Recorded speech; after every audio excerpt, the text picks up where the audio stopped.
দিনের পর দিন, সপ্তাহের পর সপ্তাহ এক ওয়াক্ত নামাজ পড়ো না, নিজেও না, আর সাথের বন্ধুদেরকে যারা গুনার মধ্যে ডুবাইয়া রাখছ, নারী, ছবি, অশ্লীল, উলঙ্গ, অসভ্য কথা ছাড়া যাদের মুখ দিয়ে আর কিছু বের হয় না, যাদের হৃদয়ে আর কিছু ভাবে না, এই আখলাক, এই চরিত্র নিঃসন্দেহে শয়তানের চরিত্র ছাড়া আর কারো মানুষের চরিত্র নয়। শয়তান যদি দেখতে মন চায়, তোমারে দেখলেই চলবে, তোমার উপরে সওয়ার করে আছে শয়তান। শয়তান তোমার উপরে সওয়ার করে আছে। নাহলে মুসলমানের বাচ্চা, মুসলমানের ঘরে জন্ম নিয়ে বেটা, এক ওয়াক্ত নামাজ পড়তে মন চায় না, তুই মানুষের বাচ্চা বেটা?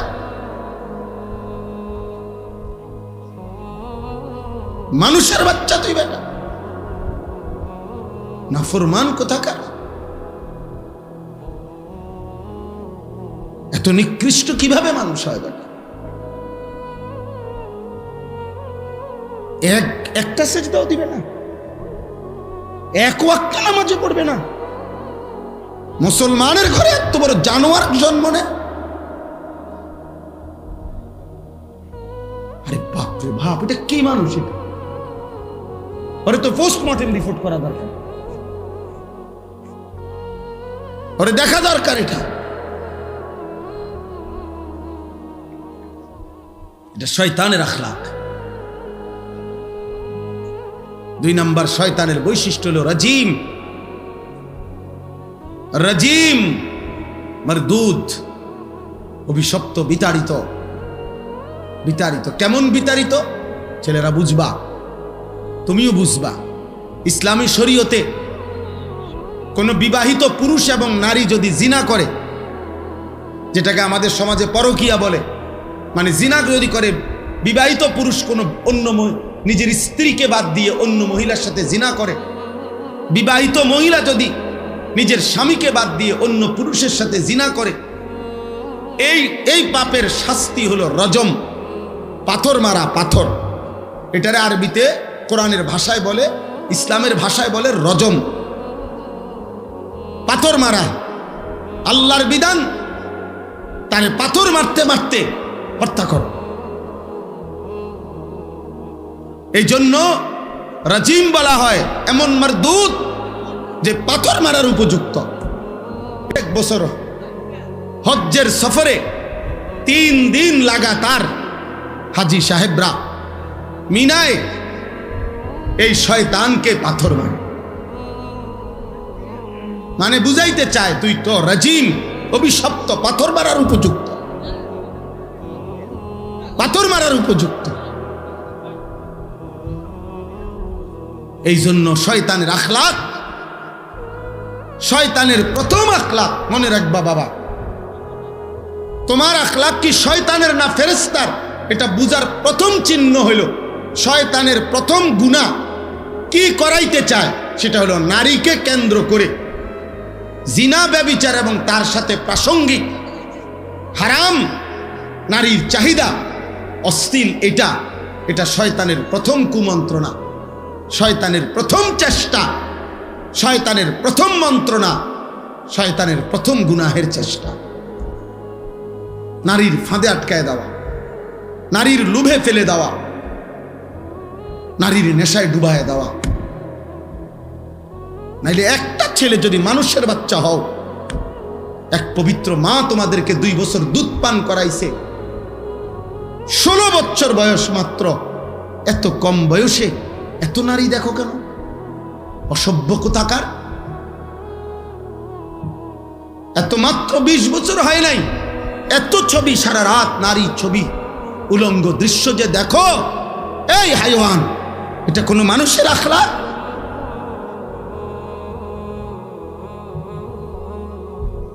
এটা কোনো মানুষের চরিত্র? এত কম বয়সে এত নারী দরকার, এত অল্প বয়সে এত মহিলা দরকার, তোমার এত নারী দরকার। হাইওয়ান, এত পশুর চরিত্র, এত পশুর চরিত্র। প্রকাশ্য দিবালোকে চলতে ফিরতে উঠতে বসতে, যেই কোনো যত্র তত্র যেখানে সেখানে বন্ধুদের আড্ডায় যেই কোনোখানে যে নারী দেখো, ছবি দেখো, অশ্লীল দৃশ্য দেখো, যত্র তত্র এই হারাম নারীর চাহিদা, এই অশ্লীলতা, এটা তো কুকুরের স্বভাব। কুকুর তো যত্র তত্র রাস্তায়, পুরুষ কুকুর আর নারী কুকুর জিনা করে, এ তো কুকুরের স্বভাব। তো ইনসানের আখলাক হইতে পারে না। একজন মায়ের পবিত্র দুধ এভাবে ভুলে গেলা, যে মা 2 বছর দুধ পান করাইলেন। এক মায়ের 9 মাসের গর্ভ এভাবে ভুলে গেলা। এত বড় সৃষ্টিকর্তা মহান আল্লাহকে এভাবে ভুলে গেলেন।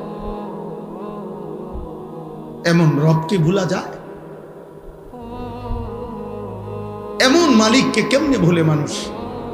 এমন রবকে কেমনে সেজদা না দিয়ে পারে? যে রব আমার 24 ঘন্টা আমার অজান্তে, আমি জানিও না আমার কি জরুরত, আমার সে মালিক আমার সকল প্রয়োজন প্রতি মুহূর্তে যিনি পালন করছেন, আমার কাছে পৌঁছিয়ে দিচ্ছেন। এমন রবের নাফরমানি কিভাবে? তাফসীরের মধ্যে আছে রব কাকে বলে? রব বলে ওই সত্তাকে যিনি কোনো বস্তুকে, কোনো জিনিসকে, কোনো কিছুকে তার একেবারে প্রথম অস্তিত্বের প্রথম মুহূর্ত থেকে নিয়ে চূড়ান্ত শেষ পর্যন্ত ধীরে ধীরে সে বলুক বা না বলুক, জানুক বা না জানুক, বুঝুক বা না বুঝুক, তার সকল প্রয়োজন যথা সময়ে যিনি নিজ ইচ্ছায় পৌঁছাচ্ছেন, দিয়ে দিচ্ছেন, ব্যবস্থা করছেন, এমন সত্তা, এমন মালিককে বলে রব। আর সেটা একমাত্র করছে আল্লাহ। এমন রবকে ভুলা যায়? এমন মালিককে সেজদা না দেয় মানুষ?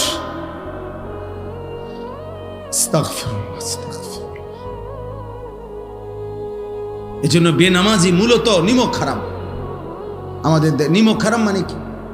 যার ঘরে ভাত খাইছিল, নুন খাইছিল, এখন তার দিকে উল্টাইয়া তাকাইছে, অনা তারে চেনে না, এরই তো সমাজে কয় নিমক হারাম। মানে নিমক মানে নুন।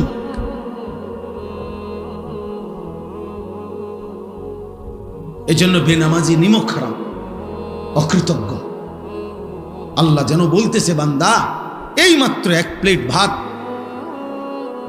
এতগুলো তরকারি দিয়ে আমি তোরে খাওয়াইয়া পেট ভরাইলাম, তুই নাফরমান আমারে একটা সেজদা দিলি না। 8 ঘন্টা ঘুম পাড়াইয়া আমি তোকে এই মাত্র ঘুম থেকে জাগাইলাম, তুমি আমারে একটা সেজদা দিলা না। এত অকৃতজ্ঞ মানুষ হয়? এত যত্ন করে আমি বানাইলাম,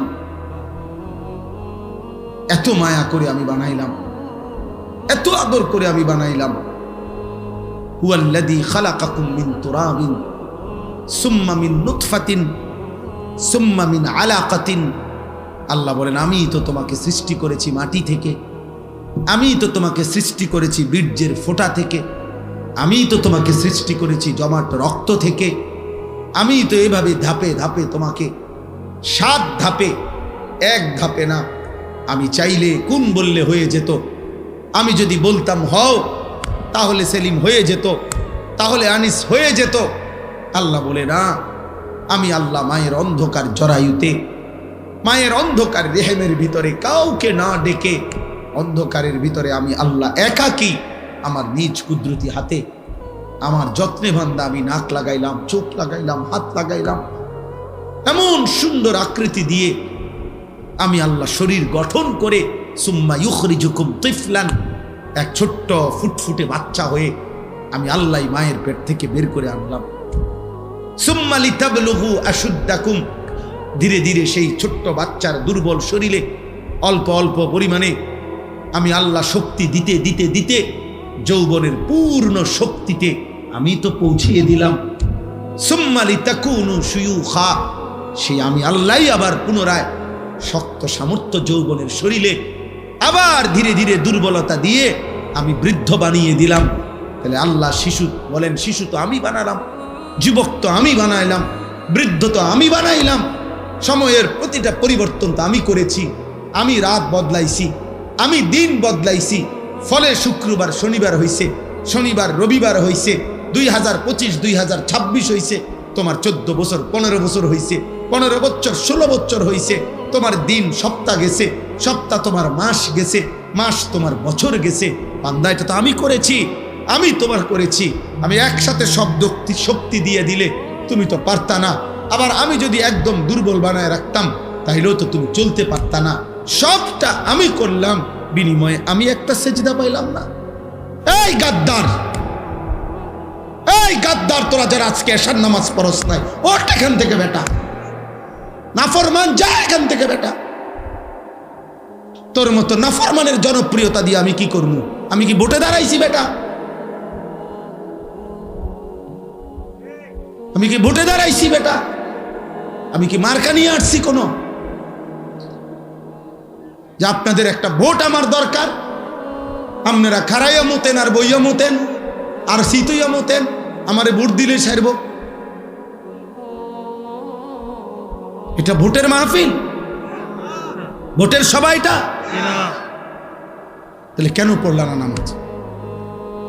বলো নির্লজ্জ ছেলেরা, এই লজ্জাহীন ছেলেরা, বেহায়া, এশার নামাজ যারা পড়ো নাই, এখন বের হও। যদি ফেরেশতা ঘাট ধরে বের করে দেয়। এবং খোদার কসম মনে রাখবা, আজ মনে হয়েছে তো বের করে নাই, আল্লাহর কসম, রব্বে কাবার কসম, বাইলে বাইলে ফইলা হাসরের দিনে এরকম সব বেঈমান নাফরমান পাপী ইমানদারদের সাথেই দাঁড়াবে প্রথম। মনে করবে মনে এই রঙেই দিন গেছে, দুনিয়াও তো সিটার বাটফার আসিলাম, পালা মানুষের লগে ফার হইয়া গেছি। হ্যাঁ, আখেরাত তো মনে এমন হবে। কোরআনুল কারীমে আল্লাহ বলছে, হাসরের দিন আল্লাহ তাআলা ফেরেশতাদেরকে সামনে রেখে বলবে, ওয়ামতাজুল ইয়াউমা আইয়ুহাল মুজরিমুন। এই নাফরমান, সুদখোর, হারামখোর, বেনামাজি, বেঈমান, মুশরিক, মুনাফিক, বেরো আমার রাস্তা, বাইরো বাইরো। আজ ইমানদারদের কাতার থেকে, আজ আমার জান্নাতি বান্দাদের কাতার থেকে, আজ আমার সাজদাওয়ালা বান্দার কাতার থেকে বাইরো। জানোস না ফরমান, আমার বান্দা কতটা কষ্ট করে ফজরের নামাজ পড়ছে। এক লগে ভাত খাইতে দিছি মনে করছো এক লগে জান্নাতও দিব? হ্যাঁ, ফাইজলামি মনে করছো। জান্নাত আর ভাতের থালা এক কথা। দুনিয়া বাতে না খাইতে দিছি ইমানদারেরও নাফরমানেরও, দুনিয়া একটু ঘুমাইতে না দিছি, এগুলো তো আমি জানোয়ারকেও দিছি। দুনিয়ার খানা তো আমি জানোয়ারকেও দিছি বেটা। আজ আখেরাত দেব না, এক ঢোক পানিও হবে না, এক লোক বা খাবার মিলবে না। বেরো।